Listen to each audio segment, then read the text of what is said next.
తెలంగాణ రాష్ట్రంలో రైతుల పరిస్థితి చాలా దుర్భరమైన పరిస్థితి ఇవాళ తెలంగాణ రాష్ట్రంలో ఉంది. పార్టీలు మారుతున్నాయి, ప్రభుత్వాలు మారినా కూడా రైతుల పరిస్థితి మాత్రం మారే పరిస్థితి లేదు. ఇంకా ప్రమాదకర పరిస్థితులు, ఇంకా దుర్భరమైన పరిస్థితులు ఉత్పన్నమవుతున్నాయి తప్ప వాళ్ళ గురించి పట్టించుకున్నటువంటి ప్రభుత్వం లేదు. ఇలా ఎన్నికల సమయంలో లేనిపోని హామీలు ఇచ్చి ఓట్లు వేయించుకొని ఎన్నికల తర్వాత తిరిగి అదే పందాన్ని కొనసాగిస్తున్న తరుణంలో ఇవాళ ఇటువంటి పరిస్థితి ఉత్పన్నమవుతున్నది. ఇవాళ గత ప్రభుత్వము ఇది చేసింది, అది చేసింది, ఇది చేయలే, అది చేయలే, మేము ఇది చేస్తాం, అది చేస్తామని చెప్పి ఇక మాయ మాటలు చెప్పి ఆచరణ సాధ్యం కాని హామీలు ఇచ్చి ఇవాళ అధికారంలోకి వచ్చిన తర్వాత ఇవాళ ఏ విధంగా మాట చెప్తున్నారో ఇవాళ తెలంగాణ రాష్ట్రమే ఇలా నిర్వహిస్తున్న నిదర్శనం. కొనుగోలు కేంద్రాలు ప్రారంభించారు. ఇప్పటికి ప్రారంభించి 12 రోజులైంది. ఆర్భాటంగా మొత్తం ప్రారంభిస్తున్నాం, మేము ముందుగానే ప్రారంభిస్తున్నాం, కొనుగోలు ప్రారంభిస్తామని చెప్పినటువంటి రాష్ట్ర ప్రభుత్వం ఇలా కొనుగోలు కేంద్రాలు ప్రారంభించి ఇప్పటికీ 12 రోజులు అయినప్పుడు కూడా ఎక్కడ కూడా కొనుగోలు ప్రారంభం కాలే.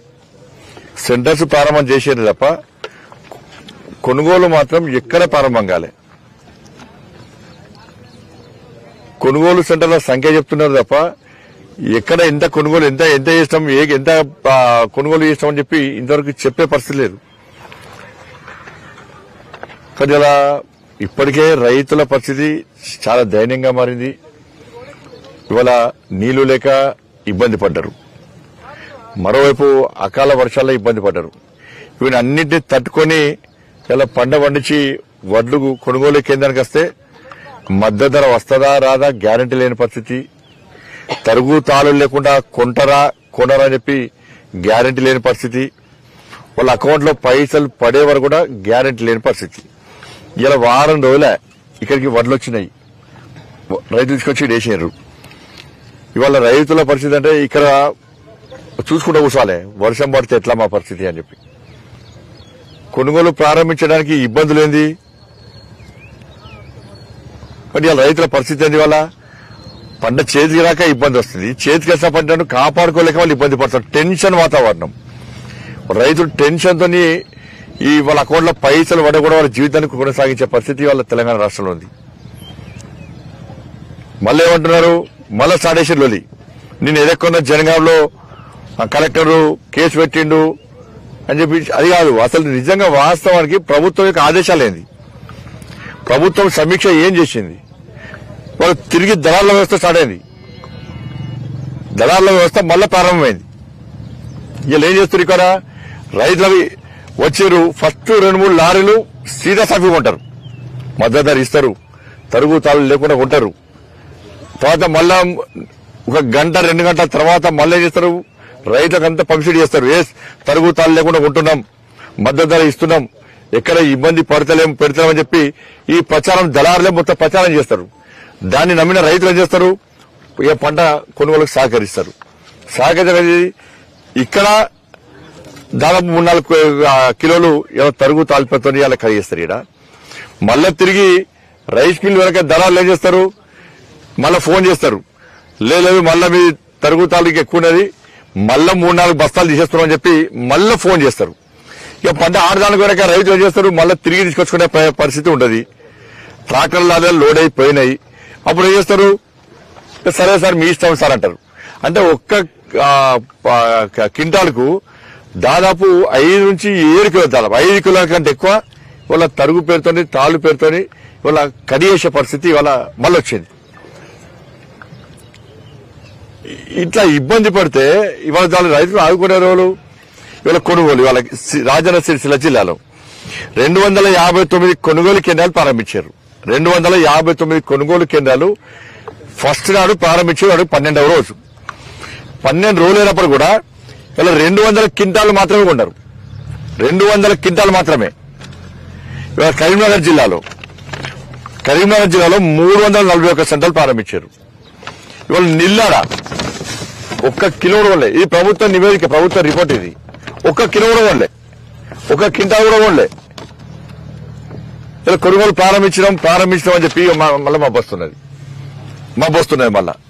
ఇలా పరిస్థితి ఏంది, రైతుల పరిస్థితి ఏంది? ఇవాళ ఇదే ప్రభుత్వము ఏం చెప్పింది, 500 రూపాయలు బోనస్ ఇస్తున్నారు. ఇలా బోనస్ గురించి ఎక్కడైనా మాట్లాడుతున్నారు మీరు.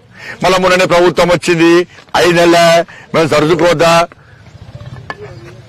ఢిల్లీ పంపడానికి పైసలు వస్తున్నాయి, ఎన్నికల ఖర్చు పెట్టడానికి ఇతర రాష్ట్రాలకు పైసలు పంపడానికి పైసలు వస్తున్నాయి.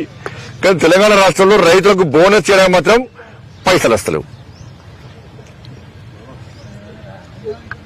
ఇలా 500 రూపాయలు బోనస్ ఇస్తున్నారు. దాని మీద ఎందుకు ప్రకటన చేస్తలేరు?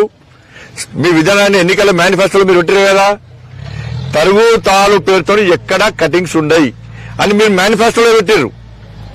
మరి ఇంత ప్రభుత్వం ఆదేశాలు ఎందుకు ఇస్తలేరు? తరుగు తాలు పేరుతో ఎక్కడ కటింగ్స్ మేము పూర్తి పంటను కొంటాం, పండించిన ప్రతి గింజ కొంటామని చెప్పి మీరు ఎందుకు ఇలా దాన్ని అమలు చేయలేకపోతున్నారు?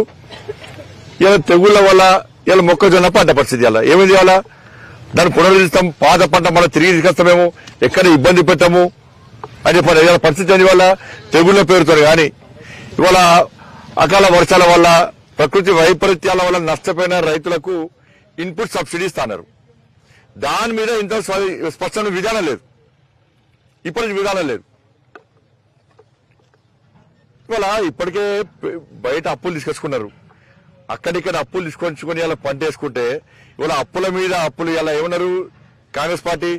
3 లక్షల రూపాయలు వడ్డీ లేని రుణం ఇస్తున్నారు. మీరు వడ్డీ లేని రుణం ఎప్పుడు ఇస్తారంటే ఎంత వడ్డీ ఆమెదిగా 3 లక్షల రూపాయలు వడ్డీ లేని రుణం ఇస్తా అంటే మీరు ఎప్పుడు ఇవ్వాలి? మీరు మాఫీ చేస్తాను అప్పుడు బ్యాంకులు రైతులకు 3 లక్షల రూపాయలు వడ్డీ లేని రుణం ఇస్తారు. ఇవాళ రైతులు బ్యాంకు పోతే ఏమైతే డిఫాల్టర్ చూస్తున్నారు. ఇలా గత ప్రభుత్వమే 1 లక్ష రూపాయలు రుణమాఫీ చేస్తానని చేయలేదా? మీరు వస్తాక ఏం చేశారు? మేము వచ్చిన వెంటనే 100 రోజుల పాటు 2 లక్షల రుణమాఫీ చేస్తున్నారు. ఆ రుణమాఫీ చేస్తే కదా రైతులు మళ్ళీ బ్యాంకు పోతే 3 లక్షల రూపాయలు వడ్డీ రుణాలు ఇచ్చేది. ఇలా బ్యాంకు మీ ఈ పంట వ్యవసాయాన్ని పక్క పెట్టు, వాళ్ళ పిల్లల చదువు కోసం కూడా లోన్ ఇస్తలేరు, ఇల్లు కట్టుకుందామంటే లోన్ ఇస్తలేరు, పెళ్లిలకు దేనికి అవసరం లోన్ ఇస్తలేరు. ఇలా రైతులు డిఫాల్టర్ గా మార్చింది గత బీఆర్ఎస్ పార్టీ ప్రభుత్వం, ఇంకా డిఫాల్టర్ గా మారుస్తున్నది కాంగ్రెస్ పార్టీ ప్రభుత్వం. ఇలా మళ్ళీ మీకు మాత్రం 3 లక్షల రూపాయలు వడ్డీ లేని రుణం ఇస్తామని చెప్తే అందరూ ఓట్లేశారు. మరి 2 లక్షల రూపాయలు వేస్తున్నాయి కదా. ఇలా అప్పుల మీద అప్పులు చేసి వడ్డీల మీద వడ్డీలు మిత్తి కట్టలేక ఇలా రైతుల పరిస్థితి ఏం కావాలా? ఇలా పంట చేతికి వస్తే కనీసం ఇలా పూర్తి మద్దతు ధర ఇస్తున్నారంటే ఇస్తున్నారు 1500. నిన్న ఒక ప్రాంతంలో 1500, 1600, 1500. వీళ్ళ క్వింటాల్కు దాదాపు 700 రూపాయల రైతుల నష్టం జరుగుతుంది. వాళ్ళ క్వింటాల్కు ఇలా కేంద్ర ప్రభుత్వం మద్దతు ధర ఇచ్చింది. ఏ రోజు మీకు ఇబ్బంది ఏంది? పంట కొనేది కేంద్ర ప్రభుత్వమే. మీరు ఏదన్నా సబ్సిడీ పేరుతోని అన్ని మరి మీరు బోనస్ పేరుతో మీరు రైతు ఓట్లు వేయించుకున్నారు. మరి ఎందుకు ఇస్తున్నారు? ఇలా కౌలు రైతులకు 15,000 ఇస్తున్నారు, రైతులకు 15,000 రైతు భరోసా ఇస్తున్నారు, కూలీలకు 12,000 రూపాయలు ఇస్తున్నారు. ఏమని ఇవన్నీ? కాబట్టి అలా ప్రభుత్వం వెంటనే తరుగు తాలు పేరు లేకుండా వెంటనే కొనుగోలు ప్రారంభించాలి.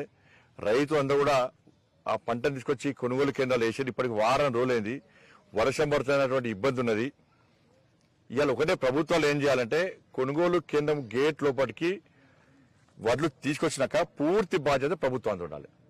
పూర్తి బాధ్యత ప్రభుత్వాన్ని ఉంటే వాళ్ళ రైతులు నిరంజన ఉంటారు, భరోసా ఉంటారు. ఇలా పంట వ్యవసాయం చేసిన రోజులు పంట పొలాల పడి వాళ్ళు రోజు 24 గంటలు తిండి తిప్పలు మాని ఆడున్నారు. ఇప్పుడు పంట చేతికి వచ్చాక కొనుగోలు కేంద్రాల సర్ది కట్టుకొని వచ్చి కొనుగోలు కేంద్రాల ఇలా కళ్ళ వచ్చేసుకొని చూసే పరిస్థితి వాళ్ళకి, ప్రమాదకర పరిస్థితి వచ్చింది వాళ్ళకు. కాబట్టి వెంటనే తరుగు తాళ్ళు లేకుండా కొనుగోలు ప్రారంభించాలి. వెంటనే యుద్ధ ప్రాతిపదికన కొనుగోలు ప్రారంభించాలి. 2200 రూపాయలు మద్దతు ధర ఇవ్వాల్సిందే. వాళ్ళ బోనస్ 500 రూపాయలు బోనస్ తప్పకుండా మీరు ఇవ్వాల్సిందే. వీటిని ప్రభుత్వం పాటించకుంటే ఈ దళారీ వ్యవస్థను పూర్తి రూపుమాపాలి. దళారీ వ్యవస్థను రూపుమాపకుంటే ఇవాళ రైతులు ఇబ్బంది పడే పరిస్థితి ఉంది. కాబట్టి ఇవాళ కొనుగోలు కేంద్రాలకు ఏ పంట అయితే వచ్చిందో వాటికి పూర్తి గ్యారెంటీ ప్రభుత్వాన్ని ఉండాలి. మళ్ళీ వర్షం పడి అవి పడితే మళ్ళీ ఇబ్బంది పడేటువంటి పరిస్థితి ఉంది కాబట్టి రైతులు టెన్షన్ వాతావరణంతో ఇవాళ ఉన్నారు కాబట్టి రైతులు ఆదుకోవాల్సిన బాధ్యత ఉంది. ఇవాళ నీకు వచ్చి చూస్తే ఇవాళ రైతులు అడిగాను నేను దాదాపు 10 రోజుల సార్ మనం తీసుకొచ్చి ఇంతవరకు ఏ అధికారి రాడు, ఎవరు ఫోన్లు ఎత్తారు, మరి కొంటారా కొనారా ఎప్పుడు ప్రారంభిస్తారో ఇంతవరకు సమాచారం లేదు. పంటను మాత్రం తీసుకురామన్నారు. 12 రోజుల నుంచి అలా వాళ్ళు పడిగాపులు కాస్తున్నాం. ఇవాళ మబ్బు వస్తున్నది, ఆ టెన్షన్తో గురవుతున్నాం మేము. మా ఆరోగ్యాలు ఖరాబ్ అవుతున్నాయి. కనీసము పోయినసారి నష్టం జరిగింది మాకు, అకాల వర్షాలు నష్టం ఒక్క పైసా ఇయ్యలే. మళ్ళా మొన్న అకాల వర్షాలు నష్టపోయారు, మళ్ళా ఒక్క పైసా ఇయ్యలే.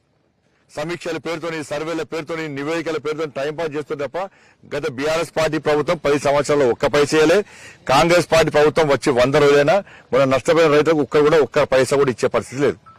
కానీ ఇటువంటి పరిస్థితుల్లో రైతాంగాన్ని ఆదుకోవాల్సిన బాధ్యత ఉంది. వెంటనే యుద్ధ ప్రాతిపదికన కొనుగోలు ప్రారంభించి రైతులను ఆదుకోవాల్సిందిగా ఇలా భారతీయ జనతా పార్టీ డిమాండ్ చేస్తా ఉన్నది. మంత్రి పొన్నం ప్రభాకర్ మీరు మీద వేసిన అవినీతి ఆరోపణలు బయటపెడతాను పెడితే మంచిదే. ప్రభుత్వం వాళ్ళేనా కేసులు పెట్టచ్చు, చాలా మంచిదేనా, 100% పెట్టచ్చు. పెట్టకుంటే ఆయన సమాధానం చెప్పాలి.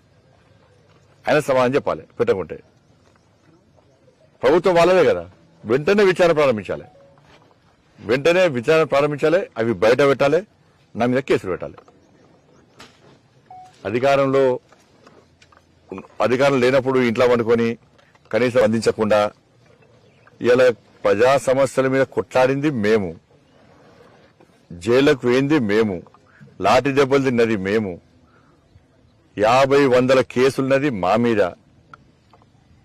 మా కుటుంబాలకు దూరమై తెలంగాణ రాష్ట్రంలో బీఆర్ఎస్ పార్టీ మెడలు వంచింది మేము, అధికారాన్ని చెలాయిస్తున్నది కాంగ్రెస్ పార్టీ.